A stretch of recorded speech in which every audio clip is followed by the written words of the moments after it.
everybody, and welcome to Parks Bros. It's Drew here, and today we're somewhere different. You can see behind me, there's a couple coasters. We're at Fun Spot Orlando, so let's go.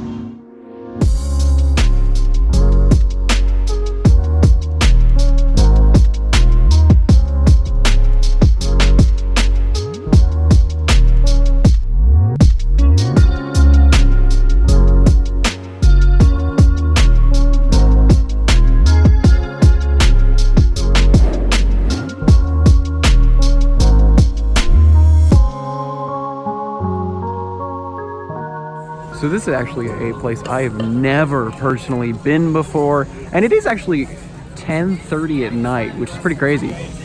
Well, the cool thing about this place is it's usually open 2 p.m. and later, or 3 p.m. and later. You can check the listings on their website, of course, but it's open on a random Tuesday night in November till midnight. So I know it is really dark, and I apologize for the graininess. This was actually not a planned visit at all. We were just like, hey, let's go to Fun Spot. So here we are. We've got 2 coasters to knock out and a lot more. I mean, there's a Himalaya ride over there, a little carousel we could check out. It's gonna be a fun day.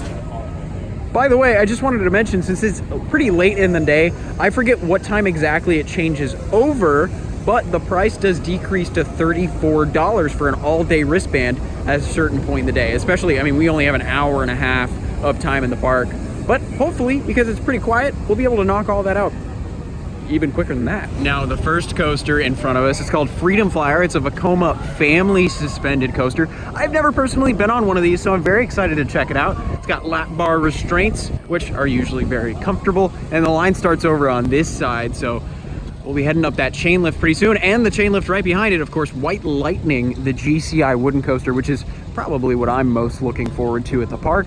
We'll be checking that out right afterward.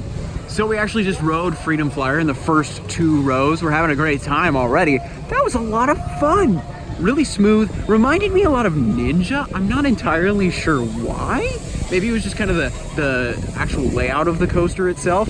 But really kind of forceful for kind of more of a family roller coaster, I'm not gonna lie.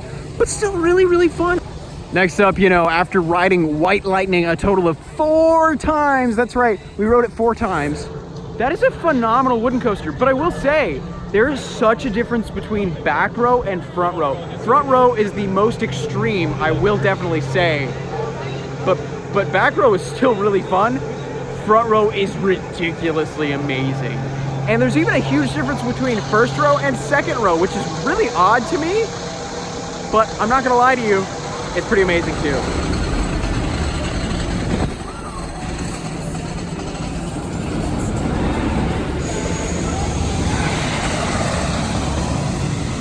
It's amazing seeing all the kinetic energy with both the roller coasters running right now. Although White Lightning is running with no people on it.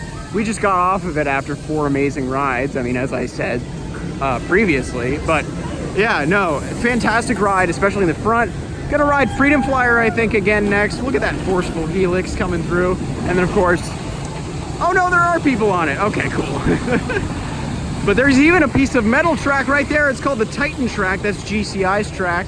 And I will say there is a considerable difference in smoothness between the wooden track and the metal track. I will say this is one of the smoothest wooden coasters I've ever been on, pretty easily, but that Titan track is just that much smoother. So it's very interesting to feel that difference a little bit when you're going down one of those double downs, but there's so many great airtime moments, especially in the very front row. And honestly, I would kind of pay for the full price wristband if I could ride that like 50 times in a day, which I'm sure you could on most days. So we can see the Scrambler going around in the park right behind, well, right behind it is the Himalaya ride. There's even a bunch of restrooms here, which is really nice. The fact that there's a restroom right at the front of the park. And then there's one right over there in view, which is fantastic. They have one of these spinning and flipping pendulum rides, which I love these things. They invert.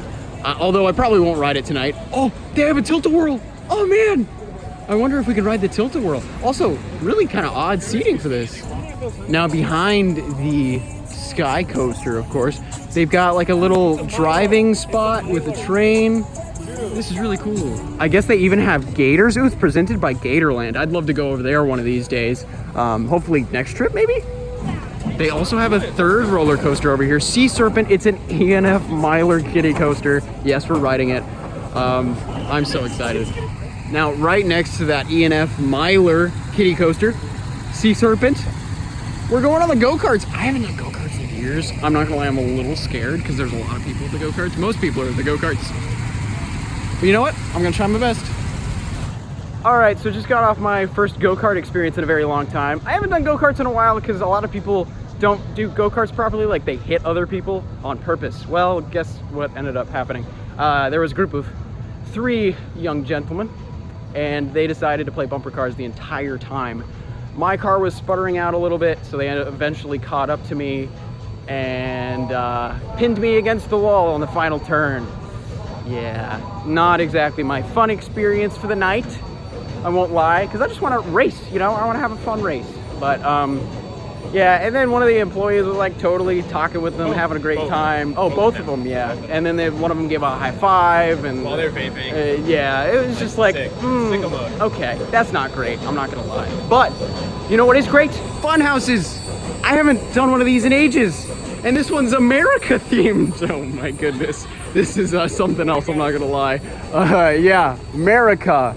Oh boy. Although I love me a good fun house. So let's do this thing. Well, now as it's 11:30, there's about 30 minutes left in park to hours. There's the 4 of us in sight. It's pretty crazy to think about.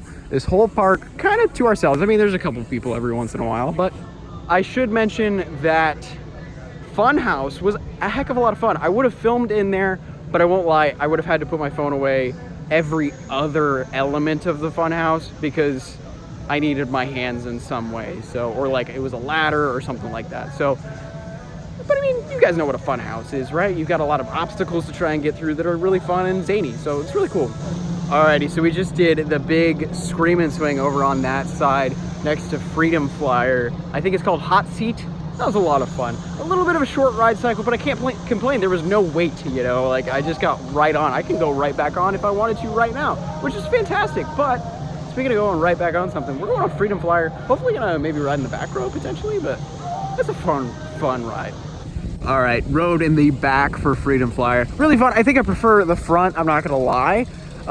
But still, ridiculously fun. So both these coasters, actually all 3 of them are front row rides at the park, I'm not gonna lie. That's just my personal take on it. But now we're gonna go for more rides on White Lightning, keep getting that front row, keep getting some ridiculous airtime that is honestly really great. And I think it's no shock, this is my favorite ride at the park so far. But everything we've been on, except for our not great experience on the go-karts, but that's just a personal thing that happened. The track's actually really awesome. This is my favorite. All right, we just got, I believe, 3 more rides on White Lightning. I think that totals up to 7 or 8, somewhere in there. Must I say, that front row ride is pretty freaking awesome. I don't think it's my favorite wooden coaster or anything like that, but that is really the star attraction of the park. You can see it running behind me now. So much fun, a lot of great airtime moments, even though it's pretty small. I really highly enjoy that ride. I actually might come back to this park just for that alone. Don't get me wrong though, Freedom Flyer is a great secondary coaster at the park, and there's a lot of extra stuff we didn't even get to check out because, you know, we only were here for an hour and a half. So there's actually a good 30 or 40 potential rides, I believe, outside of those coasters. So I definitely want to come back. It's a really nice little place. You can see though, on a Tuesday night, very, very empty, which is understandable, but it is closing time. And I believe Mario and Javi are on the go-karts now, the second go-kart track, because there's 2, which is pretty awesome in itself. But yeah, you can see, ooh, there goes White Lightning off in the distance. Cliff, what do you think of this place? It's trash. Just kidding, I love this place. No, I don't even really love it. It's just a grand old little silly carnival time. It's a great little park. Little park. Like if you want some time away from some of the bigger parks like Disney, Universal, SeaWorld, this is the perfect place to do it, especially in Orlando. And even if you just want to spend a couple hours at one of these places, you know, in the middle of the night like we did, absolute perfect spot for it. Alrighty, Fun Spot America Orlando, you were fantastic. 3 more roller coasters under my belt and some really great rides too. So I won't lie, this park surprised me a heck of a lot. I wasn't expecting too much, but there's a lot to offer at this place. And I do believe the ticket price for a wristband is actually pretty well worth it. I mean, we got technically the cheaper version because we came in, you know, very late in the night, but I will say, fantastic price. I would even pay the 55 bucks. Honestly, if I was here for a full day, that'd be totally worth it. But with all that said, if you haven't yet, make sure to subscribe. We've got tons of Florida content coming soon, including Busch Gardens Tampa tomorrow. But until then, we'll see you on the next ride.